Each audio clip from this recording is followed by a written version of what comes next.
Hello అండి, అందరికీ నమస్కారం. ఎలా ఉన్నారు? బాగున్నారా? నేను కూడా బాగున్నానండి. మీరు కూడా బాగుండాలని మనస్ఫూర్తిగా కోరుకుంటున్నాను.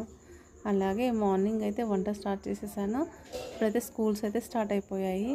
మన పనులు అయితే రెగ్యులర్గా చేసే పనులు మనం కూడా స్పీడ్ అయితే పెంచాల్సిందే. హాలిడేస్ అనేసి ఇంట్లో కొద్దిగా లేట్గా లేచిన, టిఫిన్స్ చేయడం లేట్గా, లంచ్ లేట్గా, అలా లేట్గా అవ్వడం అయితే స్టార్ట్ అయిపోయాయి. ఇప్పుడు మళ్ళీ టైం అయితే చేంజ్ అయిపోయింది. ఇప్పుడు స్కూల్స్ అయితే స్టార్ట్ అయిపోయాయి కాబట్టి మనం కూడా వంట చేయడంలో స్పీడ్గా పనులు స్టార్ట్ చేసేయాలి. ఇలా వంట చేస్తే అలా బాక్స్ కట్టేసుకొని పిల్లలు వెళ్ళిపోతారు స్కూల్కి. మళ్ళీ డైలీ మార్నింగ్ అయితే తొందరగా లేస్తేనే ఈ వంటలన్నీ కంప్లీట్ అయిపోతాయి. అందరింట్లో అంతే కదా. స్కూల్స్ అయితే స్టార్ట్ అయిపోయాయి. పిల్లలకైతే లంచ్ బాక్స్ అయితే రెడీ చేయాలి. ఈరోజు నేనైతే బీరకాయ పప్పు చేస్తున్నానండి. బీరకాయలు అయితే కట్ చేసి అందులో క్యారెట్ ముక్కలు కూడా వేశాను. అలాగే కందిపప్పు, టమాటా అలా అన్నీ వేసేసాను. అందులో పసుపు, కారం అయితే వేసేసి ఉడికిచ్చేస్తానండి. ఇక్కడ ఉడికేలోపు అక్కడ రైస్ కూడా పెట్టేస్తాను. ఇలా ఒకటి తర్వాత ఒకటి పనులు అయితే స్టార్ట్ అయిపోయాయి. అలాగే హాలిడేస్లలో పండగ ఎలా చేసుకున్నారు, ఎక్కడికైనా వెళ్ళారా అలా పిల్లలతో అనేది కామెంట్ బాక్స్లో కామెంట్ చేయండి ఫ్రెండ్స్. అలాగే మన డైలీ వ్లాగ్స్ అయితే వస్తాయి, చూసి సపోర్ట్ చేయండి మన ఛానల్ని.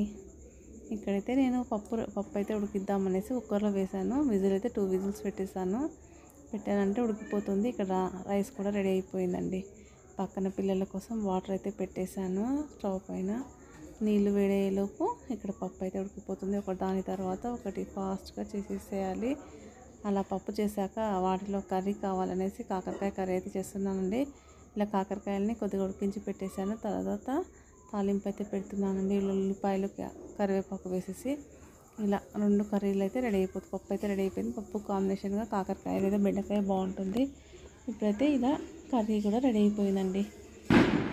ఇలా చేస్తే జొన్న రొట్టెలోకి బాగుంటుందండి. మా సైడ్ ఎక్కువగా జొన్న రొట్టెలే చేస్తూ ఉంటారు. చపాతీలు తక్కువ, జొన్న రొట్టెలు ఎక్కువ అండి మా ఇంట్లో అయితే. ఇలా పప్పు అయితే ఉడికిపోయింది. పప్పు రుద్ది తాలింపు పెట్టేసేయాలి.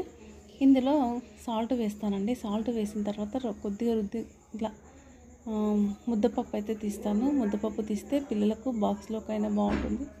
ఈ విధంగా అయితే ముద్దపప్పు తీసి పక్కన పెట్టేస్తానండి. పిల్లలకు చాలా ఇష్టము. ఇలా దీన్ని గట్టిపప్పు అంటాం కదా, అది కొద్దిగా తీసి పక్కన పెట్టిన తర్వాత తాలింపు అయితే వేసేసాను. ఈ విధంగా ఇలా వంట చేసేసి పిల్లల బాక్స్ రెడీ చేసేసి వాళ్ళని పంపించిన తర్వాత ఇంట్లో పనులు అయితే మామూలేనండి. ఇలా ఇంట్లో అయితే చాలా బట్టలు ఉన్నాయి, అవన్నీ ఉతికేసేయాలి. ఈరోజు అయితే దుప్పట్లు అయితే ఉతికానండి. ఈ విధంగా ఉతికేసి మొత్తం పైన ఆరేసాను. ఇలా ఒక్కొక్కటిగా పనులు అయితే చాలా పనులు ఉన్నాయి. ఇవన్నీ ఇలా కంప్లీట్ చేసుకుంటాను. కాకపోతే మనము రోజు డైలీ బ్లాగ్స్లో అయితే నేను చేసుకునే పనులు అయితే వస్తాయండి. చూడండి ఎలా ఉన్నాయి వీడియోస్ కూడా కామెంట్ చేయండి ఫ్రెండ్స్.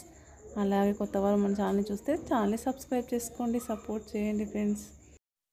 ఇలా మార్నింగ్ అయితే పనులు కంప్లీట్ అయిపోయాయి.